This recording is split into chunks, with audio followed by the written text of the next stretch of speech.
नमस्कार, आप देख रहे हैं भारतीय गौरव न्यूज में पवन कुमार। दोस्तों, जैसा ही कल हमने कैलाश शर्मा जी भागवत वाले का इंटरव्यू आपको दिखाया था, एक ऑडियो वायरल हो रही है पिछले 2 से 3 दिन में। उसमें कैलाश शर्मा भागवत, पूर्व नगर पालिका चेयरमैन मैंडेट सुरेंद्र बंटी जी और पूर्व शिक्षा मंत्री प्रोफेसर रामविलास शर्मा हरियाणा सरकार, इन तीनों की जो कॉल रिकॉर्डिंग है वो वायरल हुई थी और आसपास के क्षेत्र में, पूरे क्षेत्र में काफी चर्चा का विषय भी रही। लोगों के कुछ कमेंट भी आई, कुछ लोगों की कॉल भी आई। तो आज हम नगर पालिका पूर्व चेयरमैन सुरेंद्र बंटी जी के पास आए हुए हैं। हम भी एक बार इस बारे में चर्चा करते हैं कि आखिर पूरा मामला क्या है। सर नमस्कार। नमस्कार भाई साहब। भाई आपका मोस्ट वेलकम जी, बताइए। तो सर, जैसे कि ये ऑडियो वायरल वाला जो मामला चला हुआ है पिछले 3 से 4 दिन, इसके बारे में बताइए, क्या पूरा मामला है? पवन जी, ऐसा है जी कि जो कैलाश जी, जो शर्मा जी पुजारी जी हैं जी उनको मैं पिछले लगभग 20 साल से जानता हूँ। जी संपन्न भले पूरे खानदान के अच्छे आदमी हैं जी और जो लोगों की दुख दर्द में मदद करना, छोटे मोटे जैसे पॉलिटिशियन में हम जैसे कि सबकी पॉलिटिक्स में एमएलए एमपीओ की इनकी मदद करना, एक थोड़ा सा जब संपन्न परिवार होता है तो आदमी थोड़ा पॉलिटिक्स में आ जाता है, एमएलए वगैरह की इनकी मदद करते रहते हैं। जी तो मैं भी रामविलास जी शर्मा जी का आदमी था। जी 2004 से लेके 5 से लेके 14 तक हरियाणा में कांग्रेस की गवर्नमेंट थी। जी हिंदुस्तान के अंदर भी कांग्रेस का राज था और राज्य के अंदर भी कांग्रेस का राज था। और हम लोग शर्मा जी के, मैं और कैलाश जी पुजारी, कंवर सिंह जी, डालू सिंह जी, सुरेंद्र कौर सिंह जी, हम सारे व्यक्ति शर्मा जी के भक्त थे। वो हमारे लिए भगवान थे। हम लोगों के दिमाग के अंदर एक अलग से उनको एक भगवान का दर्जा देखा था। हमने कभी ये नहीं देखा कि ये हार में है या जीत में है, किसकी सरकार है, कांग्रेस की गवर्नमेंट है, कौन सीएम है, कौन पीएम है, हमें सिर्फ रामविलास शर्मा से हम अंधभक्त हो गए। हमें नहीं पता था वो उन्होंने परमिट कर रखा था। जो कैलाश जी है उन्होंने, हमने देखा हमेशा शर्मा जी की कभी गाड़ी देना, कभी घोड़े देना, कभी पैसा देना, कभी कुछ देना, उन्होंने खूब मदद की।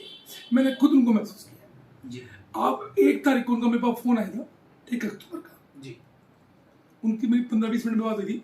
मैं रामला कमेटी का प्रधान हूँ, तो मैं रामला 3 तारीख की मैं रामला की ओपनिंग थी और 1 तारीख का उनका फोन आया था।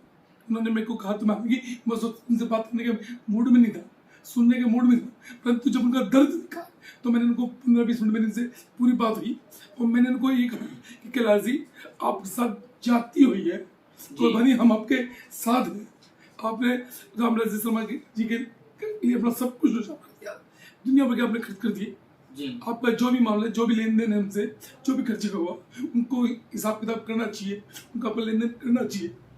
और आपको तो फिलहाल, क्योंकि कैलाश पुजारी अपने आप को बर्बाद कर लिया उन्होंने, नेताओं की मदद कर करके उन्होंने हमारी, जैसे हमारी मेरे चुनाव थे, मेरे चुनाव में उन्होंने मदद की, मैं मानता हूँ।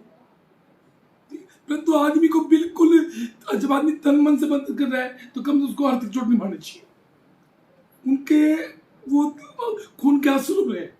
उनके बेटे से भी बात हुई है, पत्नी से भी बात हुई है। सारे वो परिवार फिलहाल इतना तनाव में कि वो परिवार कुछ भी कर सकता है। और ये एक हत्या किसी को नहीं लेनी चाहिए। रहने को मकान नहीं, खाने रहने को मकान नहीं, उनका सब कुछ बर्बाद हो चुका है। उन्होंने शर्मा जी के लिए जो काम किया उस चक्कर में उन्होंने अपना सब कुछ बर्बाद कर दिया। उनके साथ गलत हुआ है, उनके साथ अन्याय हुआ है।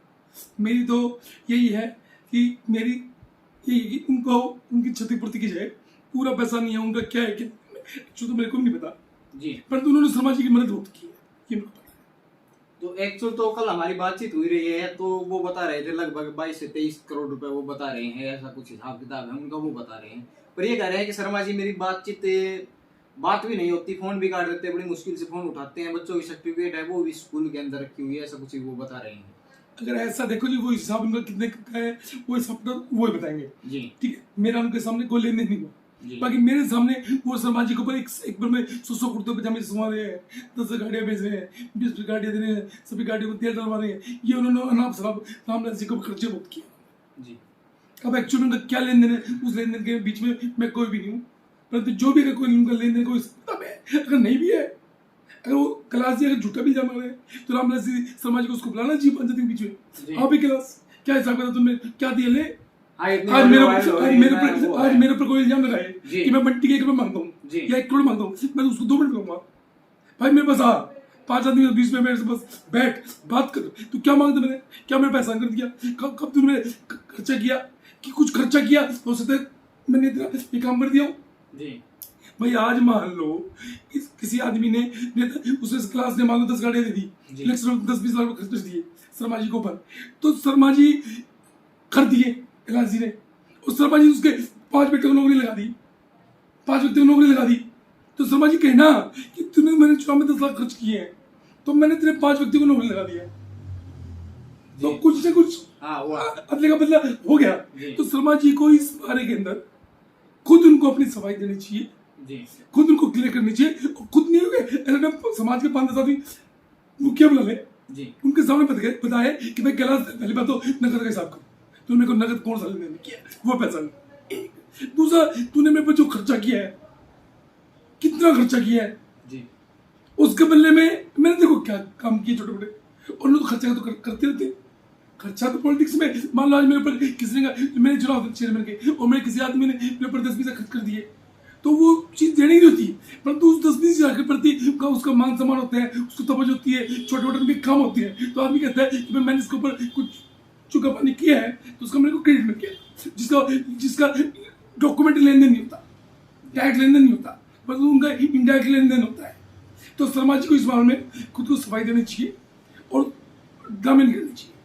कुछ लोगों के हमारे पास कल से कॉल आ रहे हैं लगातार, वो इसको राजनीतिक ट्रेंड बता रहे हैं कि चेयरमैन के चुनाव है वो भी नजदीक है, पिछली बार भी आपने चुनाव लड़े थे, तो वो बता रहे हैं कि राजनीतिक ट्रेंड है, क्योंकि कैलाश जी ने आपसे बात की है, संदीप सिंह एसडीएम से भी बात की है, डालू सिंह जो चेयरमैन थे उनसे भी की है, कौर सिंह जी, संतोष बहन जी, काफी लोगों से बातचीत की है। वो बता रहे हैं कि उसने उनकी कॉल रिकॉर्ड की वो वायरल क्यों नहीं की, खाली बंडी जी की ही क्यों की। ये सवाल है दर्शकों का और लोग हमसे पूछ रहे हैं इसके। देखो पवन जी ये बात तो कैलाश जी बताएंगे, क्योंकि ये तो जो मेरे पास रिकॉर्ड मेरे पास देखो मेरे से बात हुई है 1 अक्टूबर के मेरे मोबाइल के अंदर बकायदा, मेरे मोबाइल के अंदर भी है, आपके मोबाइल के अंदर भी है।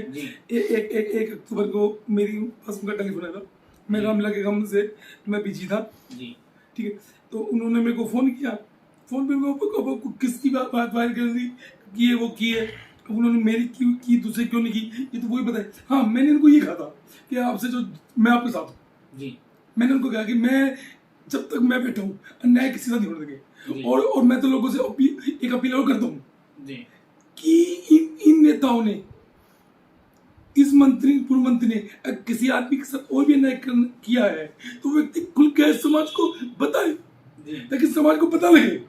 अंदर तक कब तक व्यक्ति शोषित होता रहेगा जी। आज कंवर सिंह जी से इन्होंने धोखा किया, डालू सिंह जी से धोखा हुआ, सुरेंद्र कौशिक से धोखा हुआ, सुरेंद्र बोटनी से धोखा हुआ, कैलाश पुजारी से धोखा हुआ। क्यों भाई? आज कंवर सिंह जी थे, कंवर सिंह जी ने पूरी जिंदगी गिनके लगाई, एक छोटी सी चेयरमैन की बात आई नहीं। सुरेंद्र कौशिक उन्होंने पूरी 20-30 साल से सबसे हम देखते हैं, सुरेंद्र कौशिक ने किसके लिए मेहनत की? कहा सुरेंद्र कौशिक को नुकसान दिए। डालू सिंह जी मेरे को, मैं मेरे 3 पीढ़ी मेरे बड़ बाबा तक सारे किसके थे मोटर, हम किसके थे? आज ये कैलाश पुजारी किसका था? क्यों? मुद्दा एक बात है कि कैलाश पुजारी जो आदमी भक्त था वो उसको आज ये चीज कहने की नौबत आई तो क्यों आई? कुछ तो है, कुछ तो उसके हाथ में मानी गई, वो रो रहा है जी, वो रो रहा है, उसके दिल में एक तड़प है। तो वो ये चीजें उनको, मैं तो समाज से निवेदन करूंगा कि उनको खुद आए माइक पर और खुद समाज के 10 आदमियों के बीच में उसको बुलाए, उसको बैठ कर बताए भाई तू क्या मांगता बता, कैपेसिटी क्या नहीं, तेरे भी आंसू दे, मेरे भी आंसू दे। आज वो आरोप लगा रहे हैं उनका आमने सामने हो आके हमें 10 आदमी मुझे भागवत के मेथड के इलाके के 10-20 आदमी मौजी से मिले जी कि हमें मौजी में बैठो भाई कि आरोप लगा रहे पर कि मैं पैसे मांग रहा हूँ 2.5 करोड़ 50 करोड़ 100 करोड़ जो भी पैसा है, जो भी एक 100 करोड़ है, बैठो भाई ये क्या पैसा मांगता है, कब दिए, इसकी भी आंसू दे, मेरी भी आंसू दे। और दूध का दूध हमारी पंचायत नहीं होती, दिल्ली पंचायत समाज में लेन देन तो सब कुछ होता है जी। ये बड़ा मामला हो गया जब इतने वायरल हो रहा है तो इसको एक पंचायत के माध्यम से सुलझा लेना चाहिए। पंचायत अभी 5 आदमी जमाटी पंचायत है, 5 आदमी जो भी बुला ले, दोनों के बीच के आदमी जी, जो दोनों के बीच के परिचित हो, मैं नहीं करा, मेरे को बुलाए जी, मैं बैठूं ना, मैं बैठने लायक, जो भी समाज के इलाके के 5-10 आदमी मुझे आदमी समाज खुद बुला ले, जी खुद शर्मा जी अपने आदमी 5-10 आदमी बुला ले, उनके सामने बात या रखिए। फिर मीडिया के आगे आके वो कर दे। या मीडिया का कि भाई क्लास जी। मीडिया का क्या कि भाई मैं तैयार हूँ भाई, उसने मीडिया को स्टेटमेंट दी है, जी। तो मीडिया से रिक्वेस्ट है वो सब कुछ कौन से पैसे में मांगता है। कैलाश जी ने कल मीडिया के सामने हमारे सामने ये बात कही है, रामविलास शर्मा जी अगर आमने सामने बैठने को तैयार है तो हम बैठने को तैयार है, परंतु वो समय नहीं दे रहा। हाँ, वो नहीं भी देंगे भी नहीं, जी क्योंकि समय वही देता है, वही आदमियों को, जो आदमी अपनी बात नहीं रखता समय वो गलत है, जी जो आदमी अपनी बात रखता है वो सही है। जी 1 मिनट होगा एक क्वेश्चन। सर जैसे कि शाम को एक और वीडियो है वायरल हुई है, एक कैलाश जी की आई है और एक जो कोई महाराज है मंदिर का पुजारी है रामदास जी महाराज बता रहे हैं, जिसको मेरे भी पर्सनल नंबर से उसने एक वीडियो भेजी है मेरे पास। मैंने दोनों की वीडियो देखी है, उसमें कैलाश जी है वो कुछ प्रूफ भी दिखा रहे हैं, कुछ पैसे का लेन देन बता रहे हैं 25 लाख के आसपास का, और जो पुजारी जी है उसने कोई भी कुछ भी जैसे प्रूफ है वो नहीं दिखाया उसके बारे में। बिल्कुल सही बात है, मैंने दोनों तीनों वीडियो सारी वीडियो मैंने देख ली जी। परंतु जो महाराज जी ने आरोप लगाए हैं, मैं कह रहा कि महाराज जी के आरोप झूठे हैं सच्चे, किसके आरोप झूठे किसके सच्चे हम कुछ नहीं कह सकते, क्योंकि आरोप सत्य जब पता होता है जब दोनों पार्टी हम सामने बैठती है। परंतु मैं जो कैलाश पुजारी जी की एक अच्छी बात मानता हूँ, उन्होंने कल दिन में वो आरोप आए जी 12 बजे आरोप लगा के 2-3 बजे उन्होंने स्टेटमेंट दे दी कि मैं इन आरोपों के बारे में आमने सामने बैठकर इस चीज को क्लियर करने के लिए तैयार हूँ जी। तो इसका मतलब कैलाश जी अपनी बात को सही रखना चाहते हैं जी, कि भाई क्या पता वो कई बार हिसाब में भूल चूक हो जाती है, कई बार कोई आदमी का हिसाब टेबल बैठ के दो भाइयों के भी हिसाब किताब होते हैं, माँ बेटे का भी हिसाब होता है, तो सभी का हिसाब होता है। तो बाकी कैलाश जी ने एक अच्छी बात की, उन्होंने कहा कि जो महाराज जी ने जो मेरे पर आरोप लगाए हैं जी, तो उस आरोप के बारे में मैं महाराज जी के सामने बैठने के लिए हिसाब करने के लिए तैयार हूँ, कोई भी समाज के 5 आदमी आ जाए, उसके बाद अपना क्लियर हो जाएगा कि महाराज जी सही है या कैलाश जी सही है। और रामलाल जी ने अभी तक ऐसा कहानी है, 2 आरोप आए, एक रामलाल जी का, एक कैलाश पुजारी जी का जी। रामलाल जी इसके अंदर सफाई लेना चाहते हैं, एक आरोप आया कैलाश जी का महाराज जी का, कैलाश जी अपने समाज के बीच में बैठ के मान कर लेते रहे, तो दूध पानी दो, सही वो बात है जी।